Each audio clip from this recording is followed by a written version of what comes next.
I think it's the number one reason I believe most people quit their jobs in America. It's because there's no room to grow, right? Former Oregon Duck and Barca protege Brayden Figueroa joins us on the show this week. B Figgy left his dream with the Lakers and started out on his own, first as a freelance video producer and then the co-founder of Blue Stripe Studios, a full-service creative production company making stories built for mobile. What separates B Figgy from the rest is his generous advice and stories of the mistakes that he has made on his business journey. That this whole thing is more than just being creative with a camera. Creative people don't really realize this. 50 or 60% of the job is more business and admin. It's not really creative. So if you want to be like a freelancer, I think the people that are unfortunately starving are mostly like 90% artist brain, 10% business brain. And I think the people that are doing well might not be the best artists, but they have an understanding like, okay, if I don't have leads, we don't have any jobs to do. And if you listen to him, the time is right for creatives to reshape and reinvent how we think about communicating in the digital space. I think that there's never been a better time to get into this stuff. So whether you just listen to this today and it's your first time ever, and you're like, man, I want to do YouTube, or I want to be a creator, I want to work for a sports team, it's never been more possible, and the resources are plentiful than right this second. This is the true story of two washed-up sports guys who chased the dream, private flights, championship rings, running sideline to sideline on per diem and adrenaline. We gave our 20s and our 30s to the industry, pulled off miracles that were never in the job description. In return, low pay, long hours, and we still got cut from the team. This is about what really happens behind the badge. The burnout, the bad bosses, the dream job that didn't love you back, but also the lifelong friendships, the chaos, the holy shit stories you couldn't make up. And somehow, despite everything, you'd still do parts of it all over again. This is one for the ones who lived it, loved it, hated it, and still kind of miss it. For everyone who's ever asked, how in the hell did we survive that? We're two former sports insiders with more than 40 years of experience and more than enough scars to make fun of it all. And just enough trauma to start a podcast instead of going to therapy. I'm Brandon Barca. And I'm Andy Boggs. And this is No Longer Credentialed. We once had access, now we have opinions.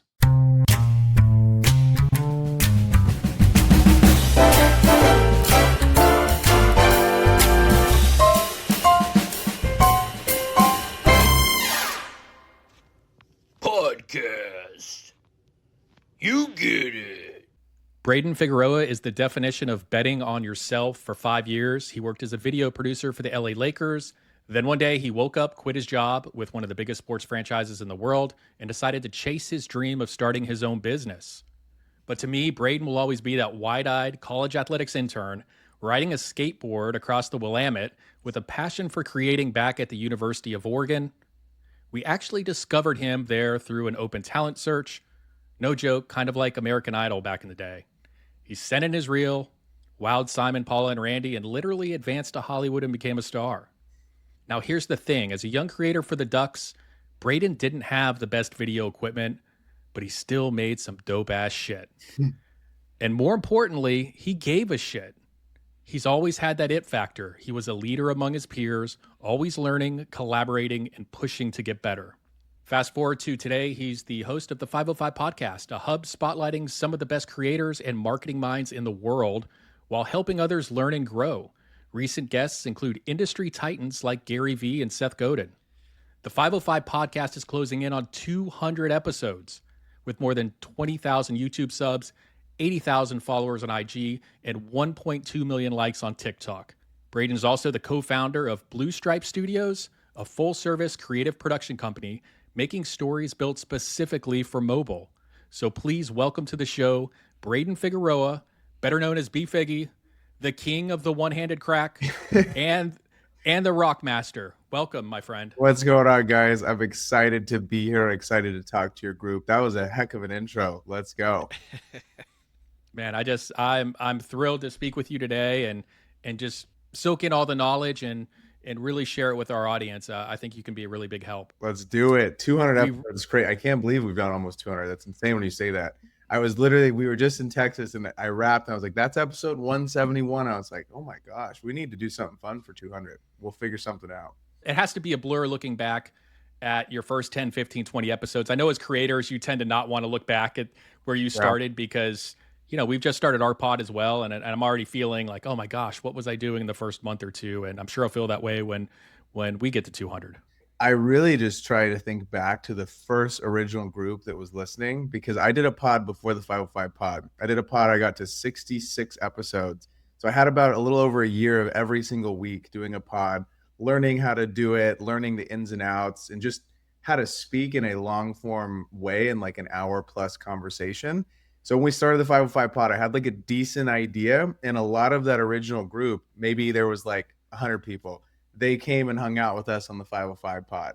So I was I still think about with whatever level the pod is at, whether there's 5 people, 5,000, 50,000, it's still in my mind like I'm just talking to 5 people. And I think that makes it a lot easier, because as the numbers have gotten bigger and grown, like obviously, it's really cool. And like I thought that could happen from the very beginning, but it's still like I'm talking to that original group of 5. And I think that has allowed us to keep like the ethos of the show there. Because if you start thinking about, oh, there's more people here, maybe we should change for them, it's like, whatever you started it like that, whatever you think is, how you want to talk, and you'll learn with the group as it grows. But like, that's what they're there for. They're not there because, oh, it gets bigger and you're like, we got to change everything now that we got more people here.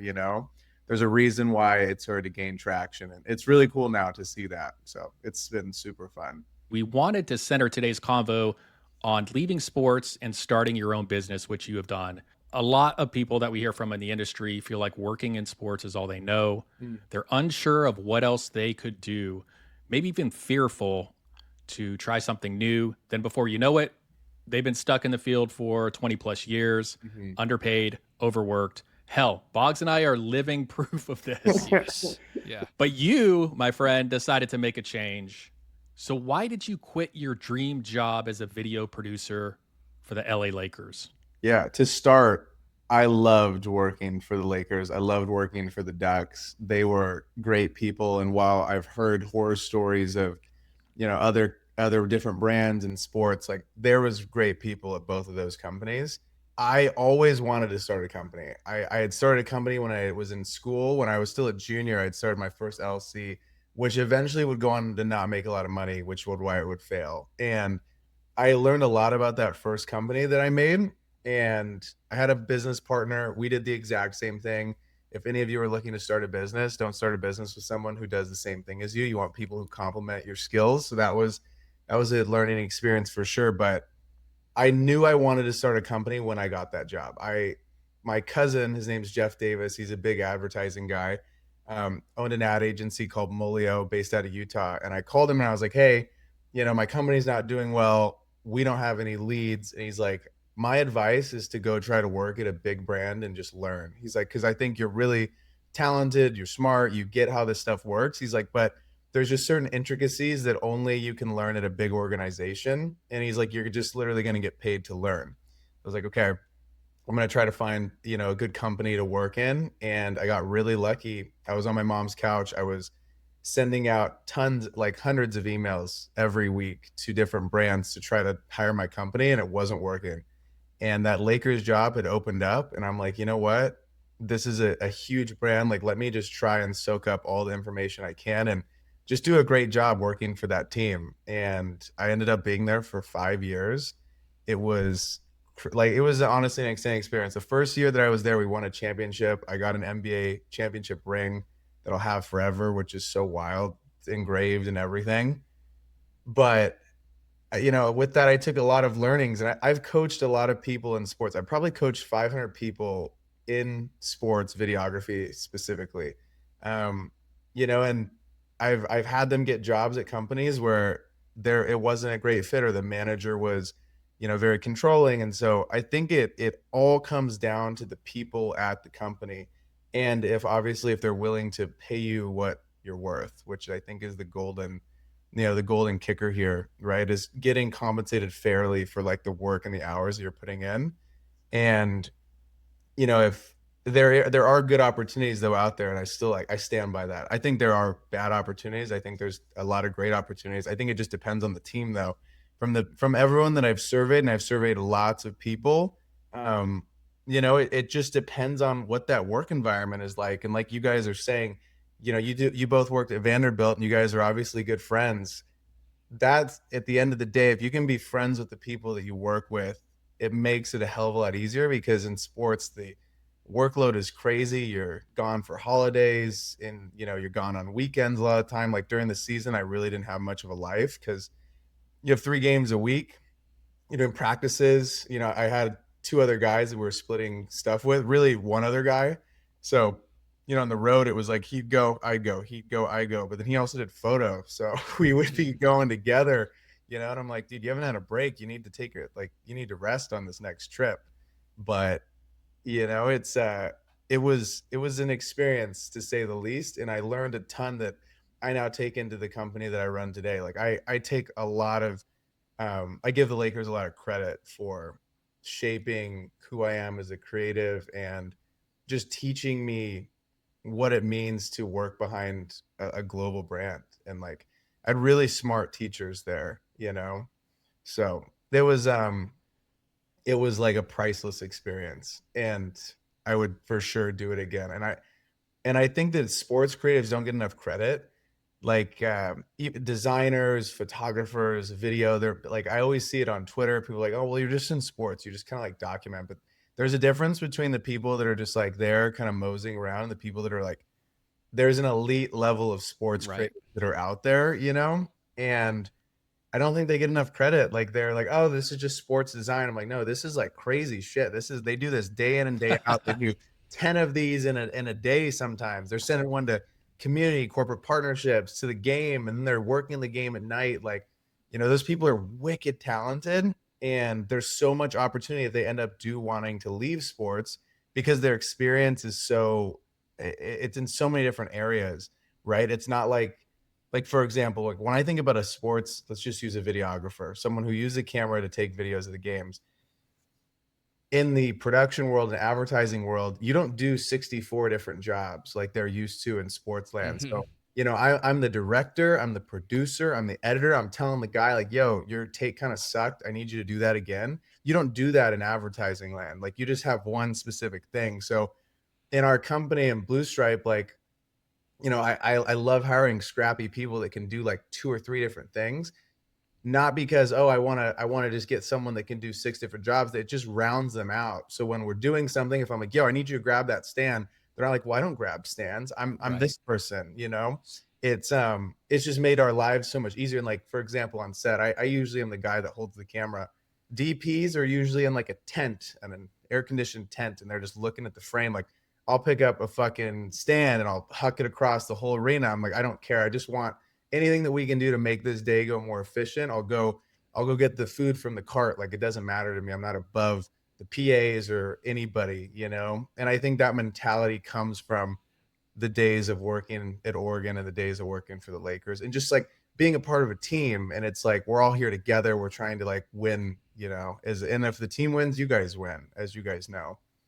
Yeah, I think for me, working in sports, the turnaround and the pace was Insane. so fast. Yeah. And so then you go to a corporate situation, in a PR situation like Yeah. I did, and it's like, oh, well, you have 3 weeks to write this press release, which you need because everybody has to Yeah. approve here, approve there, da da da da da. But in sports, like, you're cranking that thing out and you're sending it out.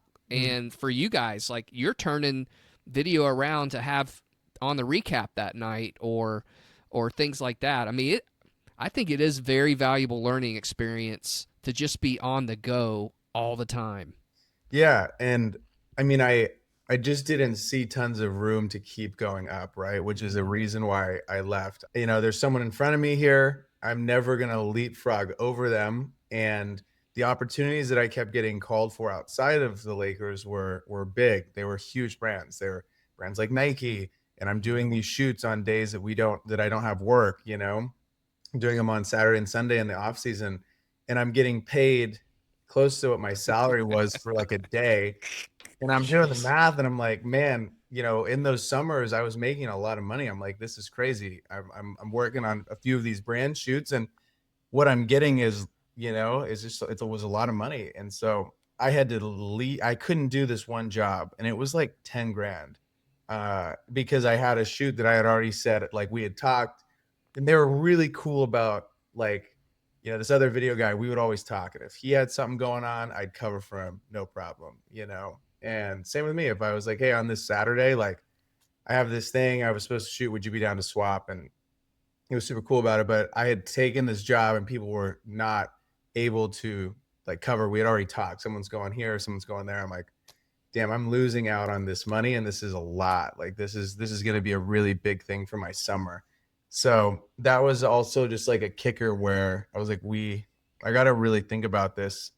We also had to make a lot of money to be able to quit, right? We need to make about 250,000 to be able to leave comfortably with my co-founder, because there's two salaries that you're trying to make up for. You're also trying to account for taxes. And like, I'd already done this before. I'd already failed once. So I had an idea of like how much money we actually would need and how much cushion we would need.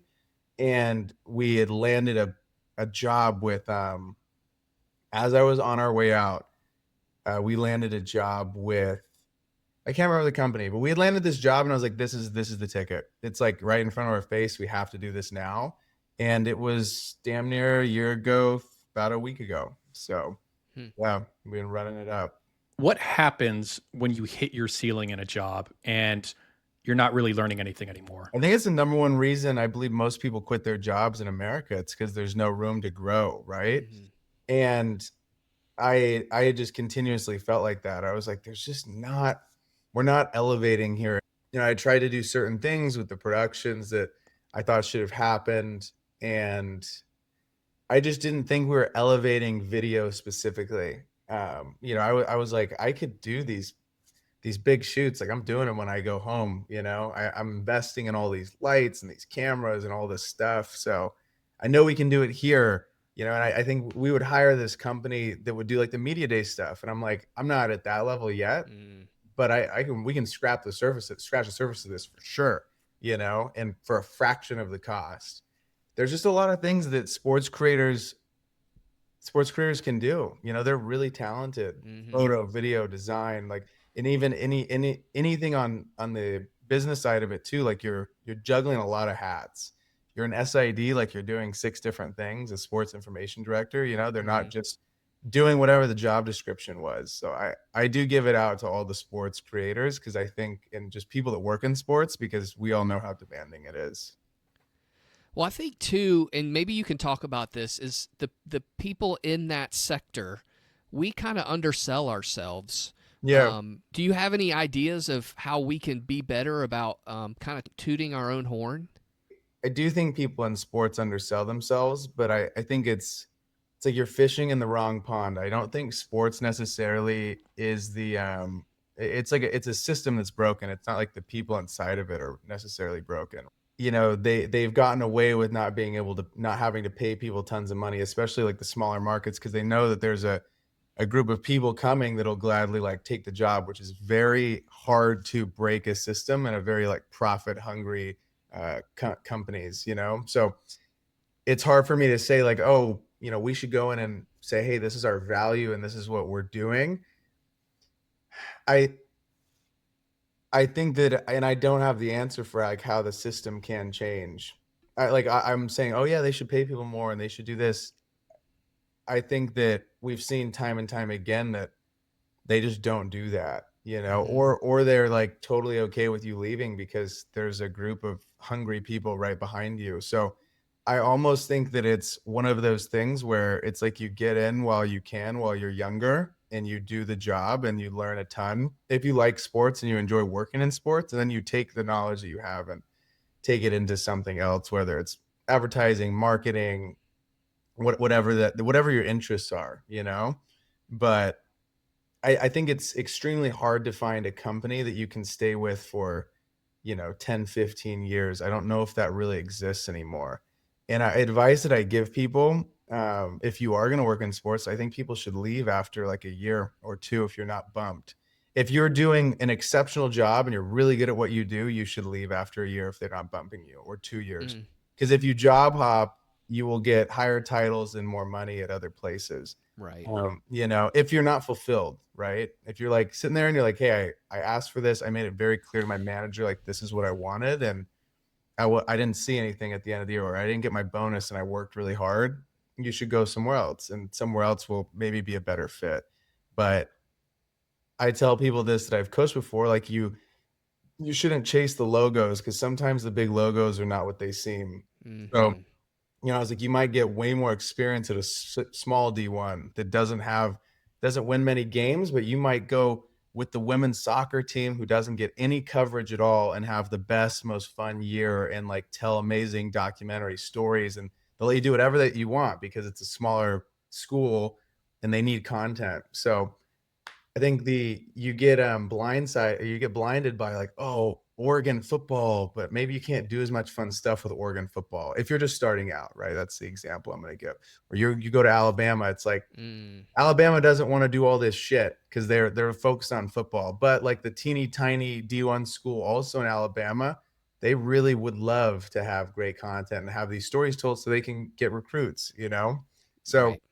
it might be a better idea to look for a small school and just realize that you can do anything for a year. It doesn't have to be, you're not signing your life away to live in a small town if you don't want to, but you could do that for a year and then bounce to somewhere else. And I always tell people, if you have an amazing product, like if I watched, the teeny tiniest little D2 school, but it was miraculous. The footage was insane. There was so much good storytelling, interviewing the families. The access that you'll have at those schools will be a heck of a lot different than what you'll have at the Lakers, for example. Yeah, I remember at a recent stop of mine, the burnout was real, and there's no way our videographers and content team could sustain the amount of requests that were coming in, Yeah. most of them from senior leadership. So I decided to quantify Mm, on PowerPoint slides. mm, These are the amount of projects that are coming in every week. yeah.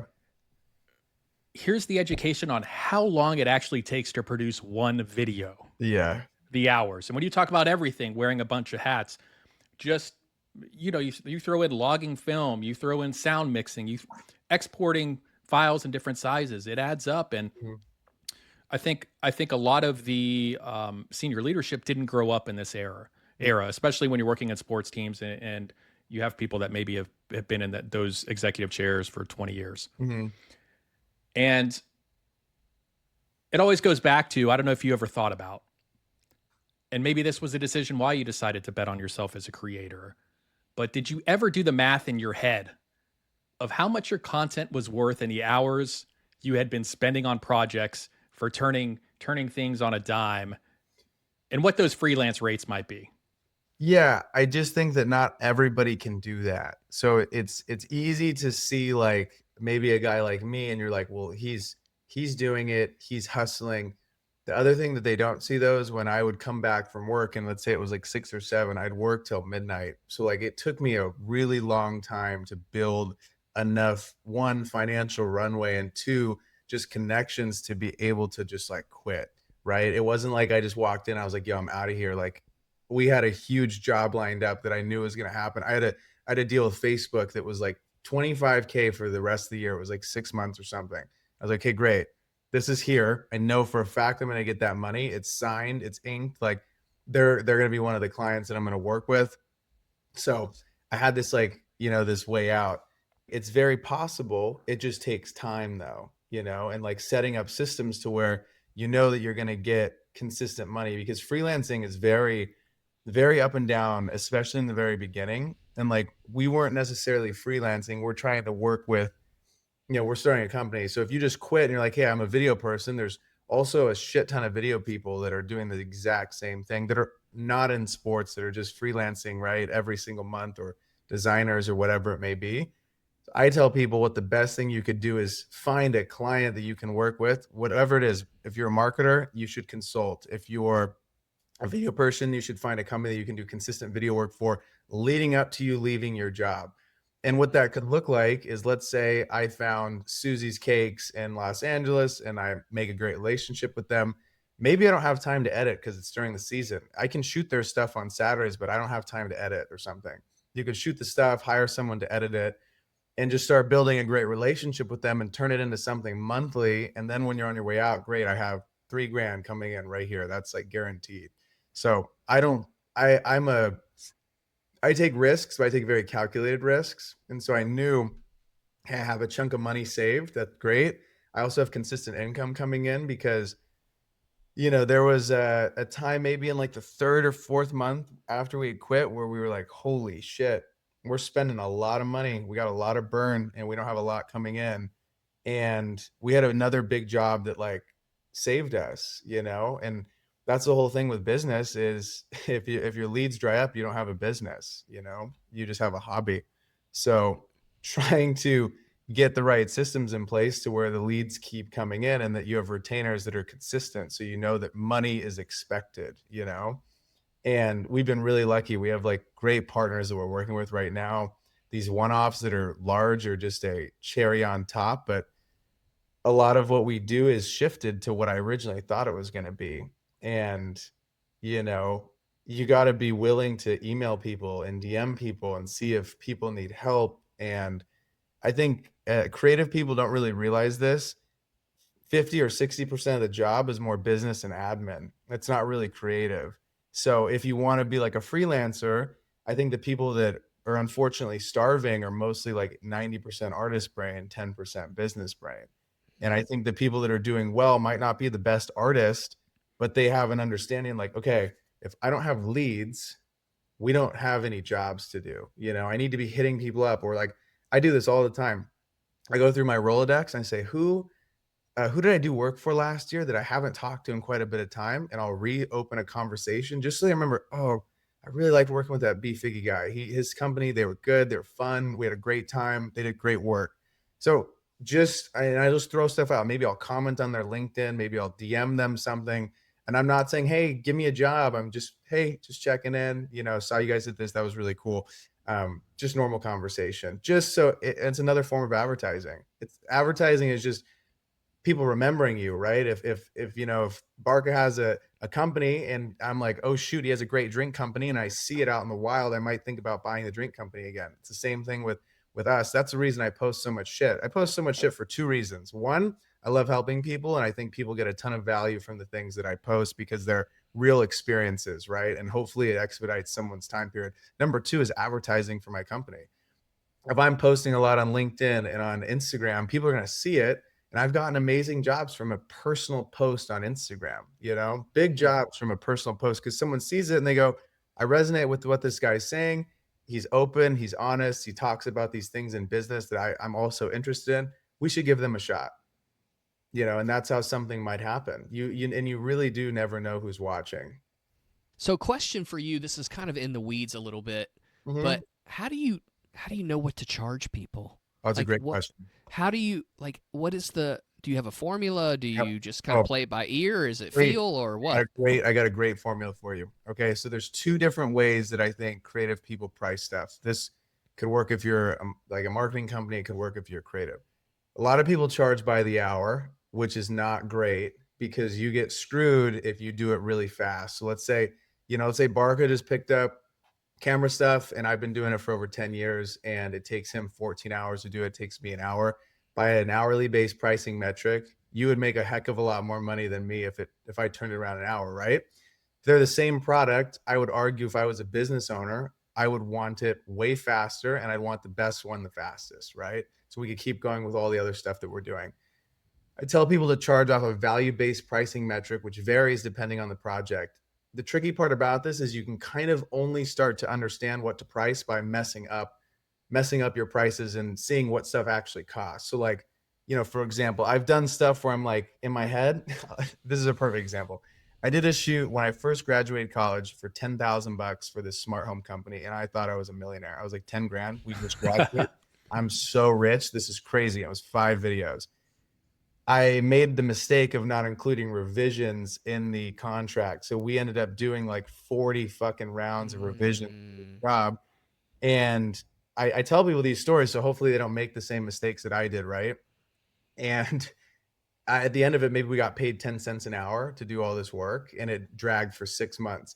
So what I like to do is I price on a value-based pricing metric where I think about the value that we're bringing to the project. So let's use a gym, for example.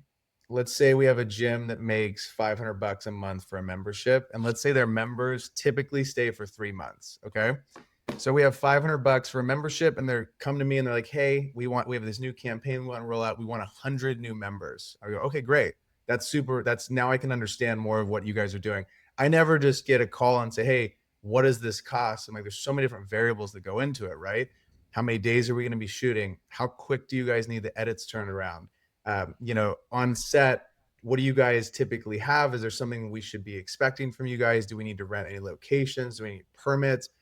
Those are questions that a producer would typically ask. But if you have a green producer and they don't ask that stuff, they could really undercharge what they think it would cost. And then all of these little things tack on, right? So let's do $500. They want 100 new members, 50,000 right there. And they typically stay for 3 months. So let's do times 3. Obviously they have overhead costs and all that good stuff, but just off what I could bring them, if I could add another 100 people, it would be $150,000 in those 3 months. I would argue that I could probably get 50,000 for that job. And any business owner would gladly say, if I gave you 50 and I get 100 out of it, I'd say that's a pretty great deal for everybody involved, right? So I'm always thinking about what the value is that we're bringing to the project and how much it matters. We typically, I'd say, around the more expensive side, but it's because we're not going to mess stuff up. And so if they're like, hey, we got Mikey here. He's my cousin. He said he'd do it for $150. I love this line. This is a good line. I didn't make this up. My friend Garrett told me this, but he's like, he had this company call him and they're like, hey, let's pretend Garrett's charge was 20 grand. He goes, dude, we have this other guy. They'll do it for 5. And he goes, well, it's great. He goes, you do it for 5 with this guy and then call me back and we'll do the same job and you'll just pay 25. So you'll just end up paying 25. Yeah. That's fine. And I'm okay with being more expensive. You only can figure out these numbers though by calculating all the different people and their rates, right? So when you think about a production company specifically, it's day rates for every single person. And let's say, Boggs, your day rate was $500 on the line item. For me, for a company, it might be $750. That's what I might charge them, right? Your day rate to me is $500. It's $750 to them. You add up all these different line items. You might have, a miscellaneous line for a couple $100. If it's a really big shoot, it might be a couple $1,000. Maybe a hard drive, $200 because you're going to deliver them a hard drive. At the very bottom, a lot of things that creatives don't do is they don't add profit. So they just add charges for like all these different line items. So they don't actually add profit. So anywhere from 10 to 20% is standard, and then 2.8% for insurance. And then that'll get you, that's like, if you're just creating the stuff, that's a great metric to go by.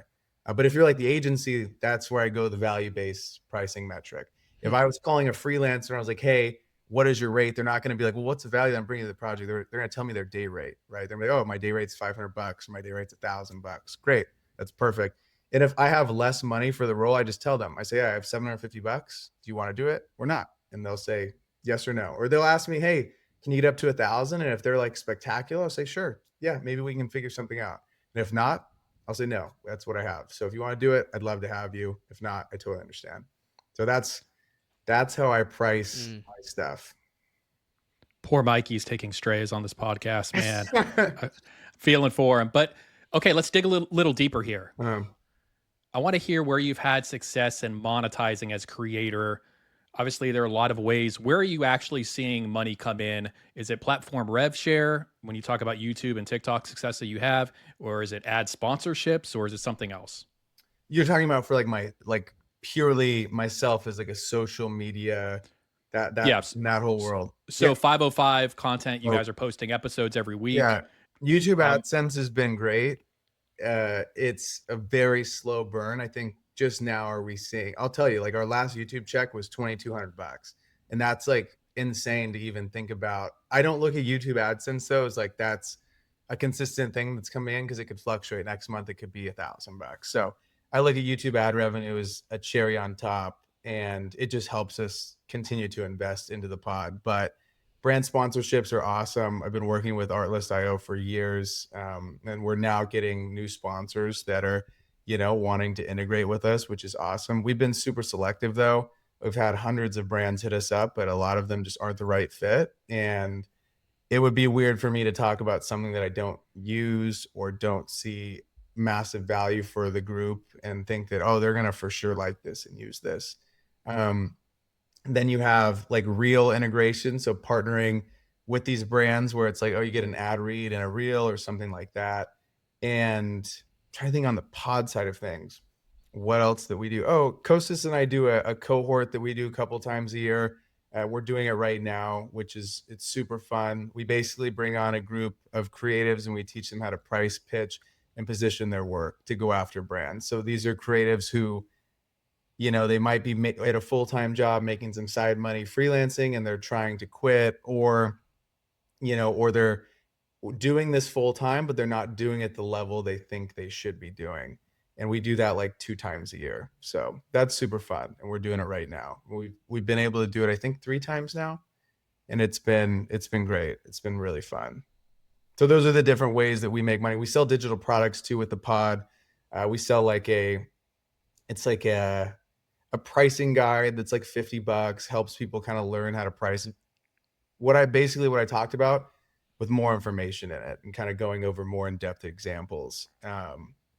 So it helps fund the show. I think our group understands that I wouldn't put something out that I don't think would be very helpful. And I think that level of trust has been built over the last like 4 years where they know, if they're going to put it out, they know it's something that is helpful. And I always want the experience to be, I paid this and I felt like I got way more out of this. That's what I always want to happen with anything that I sell. And I think that if you do that over and over again, people will just keep coming back. It's Right. like a law of reciprocity, if I'm saying that word correctly. Like I'm always going to try to give you way more than what I think that this thing should cost. And that's how I want to feel. Think about how we want to feel as buyers, right? We want to feel like, hey, I paid this, but damn, that was like, they really exceeded expectations. And our show's also free. So people don't have to support us if they don't want to. It just helps us fund the show. And we use that money that we get from all that stuff to then go travel and bring bigger and better guests on for the group. We just got back from Texas, like I was saying.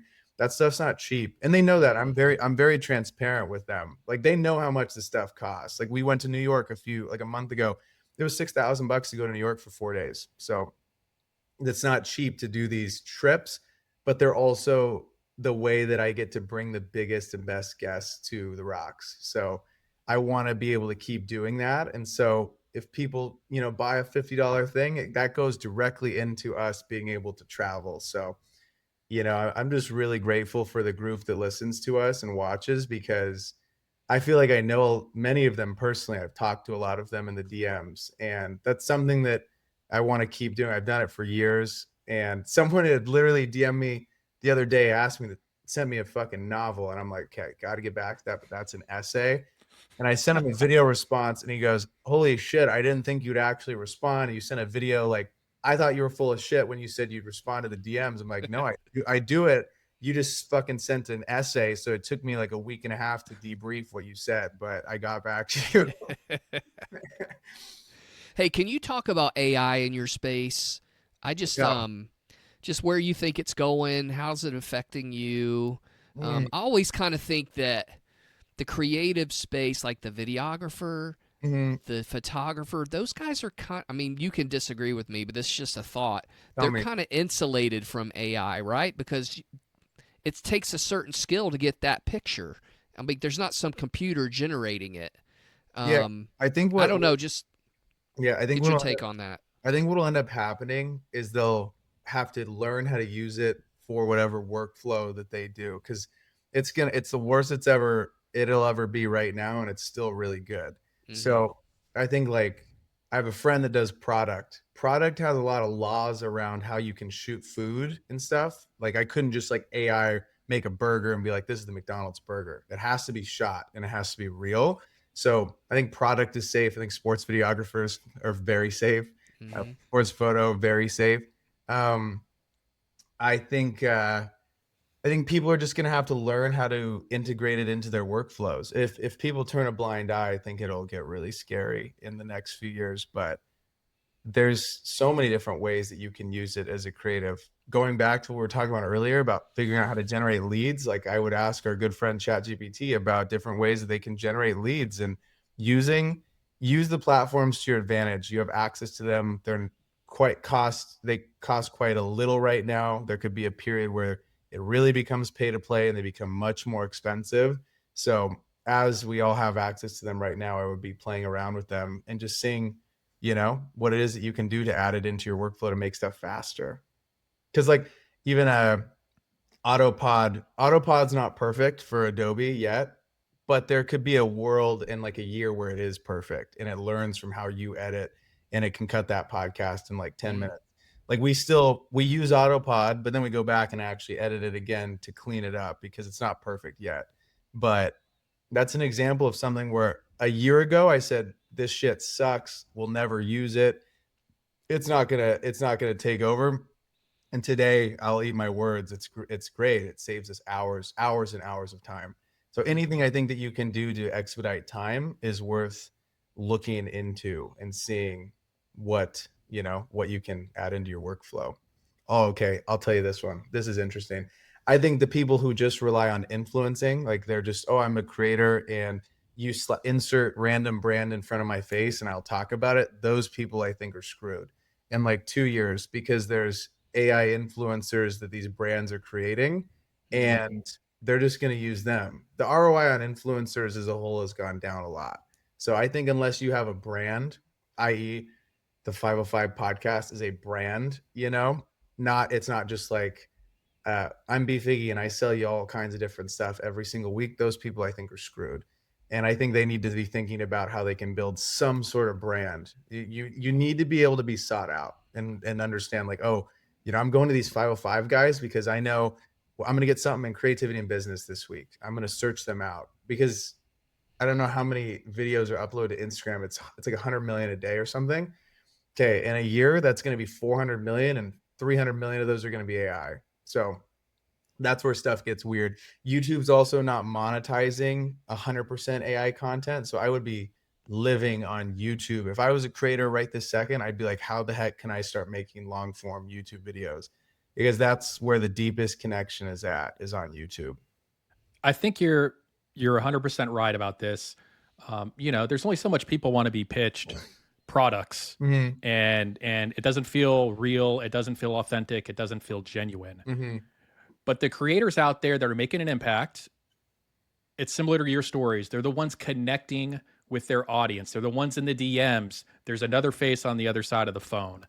And going back to sports, and we've talked about this on the show, and you're a visionary. I tend to be in that same space as well. You've been ahead of the game for years now. Why are sports teams not hiring brand creators to connect with their audiences on a daily basis, ones that make sense? I'm not talking about just random influencers with a lot of followers. For me, for example, hey, look, we're working together. Doesn't have to be at the Lakers. It could be anywhere. Yeah. Hell, when I was at Oregon, when we brought in the 10 to 15 of you guys as interns, we were flipping the model overnight. Yeah. If I'm looking at you right now, I'm hiring somebody that creates like you, for example, for the Lakers. I'm like, I want you to be in front of the brand as a creator. I don't want to hire a social media manager.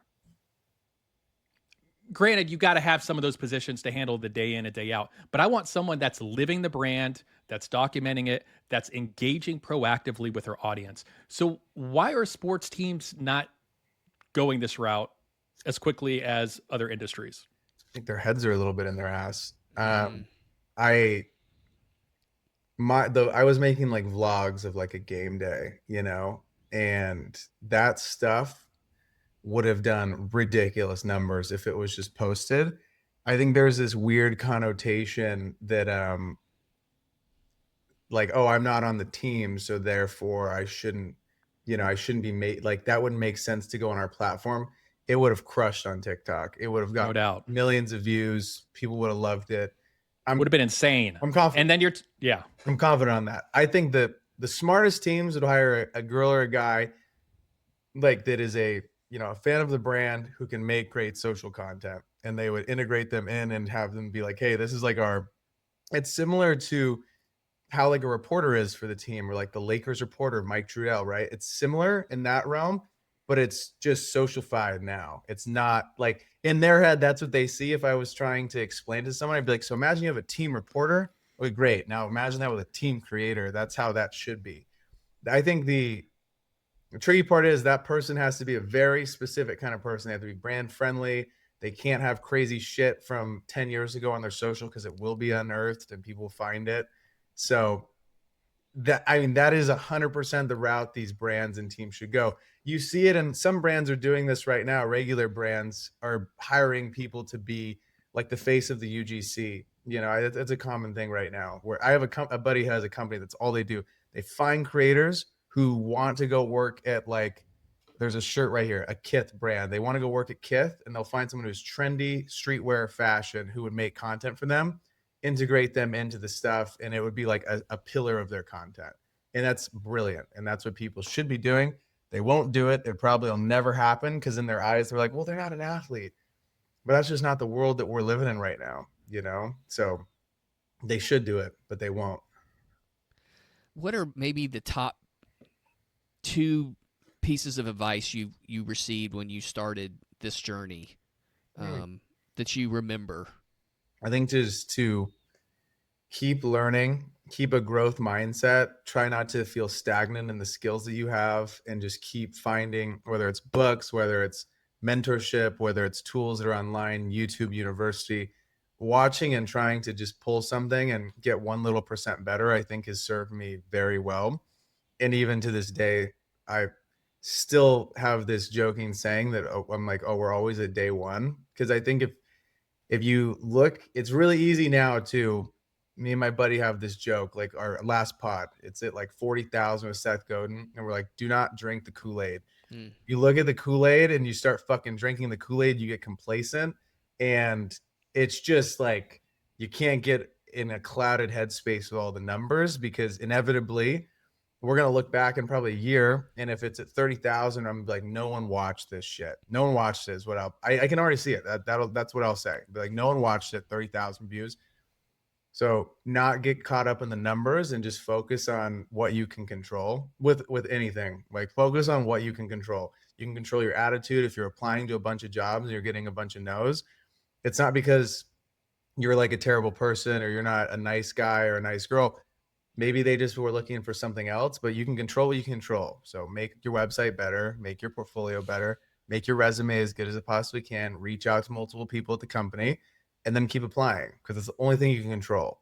But whether you think you're having like the worst day or the best day because you're not getting a job, it's completely in your hands, you know? So that kind of perspective, I think, is really important to have. The Seth Godin episode that you had, he had some really good advice on not getting caught up in the numbers. It's easier said than done, because they reward you. I mean, shit, I went on YouTube the other day. When you get one that does well, there's all this stupid confetti going everywhere. And I'm like, oh, let's go. We got a 1 out of 10, dude. And I mean, it's a drug. It's like the best feeling ever to open up that studio and see that you got an episode that's doing super well. I mean, they reward you. We all get excited about it, you know? So, but I can't control who watches it. I can just control how good the show is. And like, that's it, you know? That's all we can do. I want you to tell this story. This is an awesome story. Okay. Of how you guys booked Gary Vee for the 505 podcast. And just, it didn't happen overnight. No. How much persistence and adaptability you guys had to make it happen on a dime. Yeah, my co-host had reached out to Gary like 7 years ago and had asked him a silly question from his book. And Gary responds 7 years later. He's like, hey, I hope you figured this out. And he texted me. It was like, hey, look at this. Holy shit. I'm like, holy shit. Like, wait, he was like, should we ask to be on the pod? I'm like, let's just wait. We'll get a little bit bigger. And it, like, I think everything is all about timing as well, right? So Gary ends up randomly DMing him for Christmas. Hope you have a Merry Christmas. And he's like, this is insane. He hit me up again. And I was like, dude, fuck it. Fire off a shot. Tell him we'll fly to New York and we'll do this pod. And Gary's like, oh, I'm super busy right now. Obviously, he's Gary Vee, super busy. And he's like, let me connect you with my guy. And 2 minutes later, they're in a group chat and he's like, hey, figure this out. See if this is something that we could actually work out. And we were just extremely flexible with, with timing and whatnot. We get on the plane and this plane is canceled. For some reason, the Wi-Fi also wasn't working on the plane and there was a missing panel or something. So we get off the plane. I get an email from Gary's assistant and she's like, hey, he's got to cancel the pod on Friday. He's got to fly out. Only way we can make this work is tomorrow at this time. I was like, oh my God, okay. I'm calling Delta. I'm like, gotta get me on a flight. We gotta get there. We landed at like midnight. And then next day, woke up, went to Hudson Yards, did that interview. We had 45 minutes to set up, not enough time. It was like we were scrambling, getting all the shit set up. We had completely transformed one of his offices. And then boom, right on the dot, 5:00, he walked in. We did the pod for an hour and then he hopped into another meeting. It was Is that one of those? amazing. Is that one of those perspective moments you think as across your journey when you think about when you started the pod to then having this happen? Yeah, I mean, I had like dreamt about that moment. Like I feel like there's these certain guests that I wanted that I was like, we will get this person on eventually. It's not a matter of if, it's a matter of when, but we just have to keep going and we can't quit because there's so many moments where there was episodes that I thought would do really well that bombed. And another reason why you can't kind of get caught up in the numbers because it really, at the end of the day, it doesn't matter. All you can control is what you keep putting out. Like the marketplace decides, like as much as I think, oh, this one should do well, the marketplace didn't push it out or didn't watch it or didn't engage with it. Like there's nothing I can do. I just can learn from it and keep going, So that was definitely a full circle moment, but I feel like the goalpost just moved, 100 feet further. We're like, okay, here we go. We hit our dream guy. This is amazing, but we can't stop the show. We just got to keep going and keep bringing the best people that we can get on to our group. You give a lot back through mentorship. How can people find you? Just kind of talk us through that process. Yeah, B Figgy on all platforms, but Instagram is the place. So DM me on Instagram. I'm happy to chat more. If anyone has any questions or anything, hit me up on Instagram. The 505 podcast is also a phenomenal resource. So if you're in that space, you're interested in marketing, creativity, business, that is a good place to go listen to Seth. And we haven't talked about Blue Stripe Studios. You've launched a new company specializing in phone-specific content. You've worked with global brands like Nike, Adidas, NFL, Warner Brothers, Mercedes-Benz. How's that going so far, and what gap are you feeling in the market right now? It's going really well. The gap that we feel is social first content. So we don't do broadcast stuff. We only do stuff that lives on the phone. So we could shoot on the phone. We could shoot on, cameras. It doesn't really matter. It just depends on like what the campaign is and what they're trying to do. But most of the bigger production companies, they're still in broadcast land, they're still making stuff for broadcast, and that's just not where I want to play, and it's not where I think we can win. But I think we can win on the phone. So, that's why we're kind of positioned that way, to where hopefully when a brand goes to our site, if they're thinking about a couple different companies and they're like, okay, this is a mobile campaign, this is on TikTok and Reels, I hope I've made it very clear that that's who we want to dominate and like how we want to be able to win in the market. But it's great. Like I said earlier, the hardest thing though is consistent leads. That's the whole thing. If you don't have leads, you don't have a business. So just keeping that rolling and keeping the partners that you do have happy and, always crushing it for them.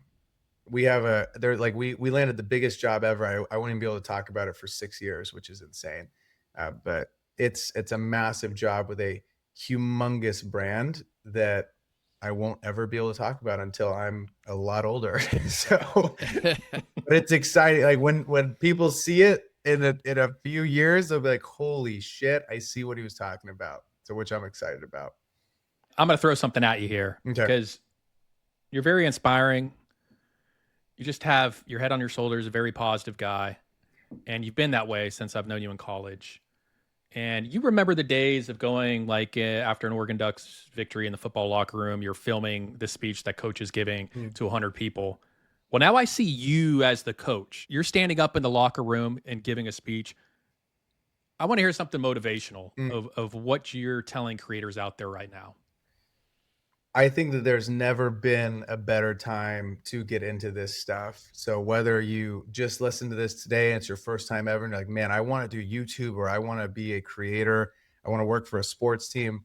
It's never been more possible and the resources are plentiful than right this second. Like in college, I think back to what we were doing and it was like the caveman era compared to where we're at right now with just access to everything. I think that like, for example, if you're looking to get into it, you should DM me. I gave you an open door answer to someone who works with big brands. I will answer your questions. I will get you pointed in the right direction. And I think the biggest thing that people need to remember is you just got to start. Hardest thing is starting. Once you get started and you make that first rip of the Band-Aid off and you either buy a camera or invest in a laptop or invest in whatever the heck the thing is, or you start watching YouTube and taking notes, that is the hardest place to get past. Once you do that, everything becomes a hell of a lot easier. And it's a muscle, right? Like the first time that you do any of this stuff, you are going to suck. You're not going to be good at it. That's part of the game. You think about the first time you ever went to a gym, if anyone that's listening works out, you probably felt super awkward. You didn't know what all the stuff was. You know, maybe you asked someone for help. And I think people don't ask enough people for help. Like I went to a gym in the 24-hour fitness in my little town in Cyprus. I went up to the biggest fucking guy in the gym and I was like, hey, you clearly know what you're doing. What should I do today? And he was like, what? I was like, yeah, I want to know what should I do today? I want to do chest. You look like you have a big chest, so I want to do this. And he was like, okay, you're going to do this, this, this, and this, and this. And I was like, great, thanks. I made a new buddy. This guy was so nice. He was the biggest, most intimidating person in the gym. And I hope that the platform that I've created is a place of like openness where people can come to and get information about what it is that they should be doing and learn from my mistakes. Like I share everything that I've fucked up and hopefully people will listen to it and put it into what they're doing and not make the same mistakes that, you know, that I did. But community, I think, is also one of the biggest things. When I was starting out, there was no one else that I felt like was really trying to do this stuff. So I found them online. And I think a great place to find them was probably in your guys' comment section. If you're in sports and you're looking for community, I'd probably DM people that are commenting on this thing. And I think that it can be a hell of a lot less of a lonely place when you engage with people who are interested in the same things as you. Start a little DM chat and, you know, ask questions, see what people are doing. The community is something that I highly recommend you lean on, because whether you're trying to start a company, whether you're trying to switch jobs in sports, whether you're trying to get a job in sports, other people doing the same thing as you will inevitably help you progress further and just build a great community of people who are also interested in the same thing. So you'll inevitably make more friends. It doesn't have to be as isolating as you might feel right this second. So that is what I will leave you with.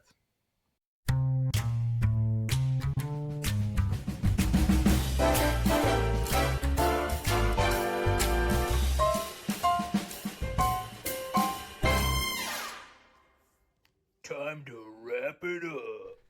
And that's another edition of No Longer Credentialed. Thanks to all of you listening, and if you like it, tell a friend and give it a 5-star rating on your podcast app of choice. Don't forget to check us out on social media at NLC Pod on X, Instagram, TikTok, LinkedIn, and YouTube. We'd love to hear from you. Until next week, keep grinding.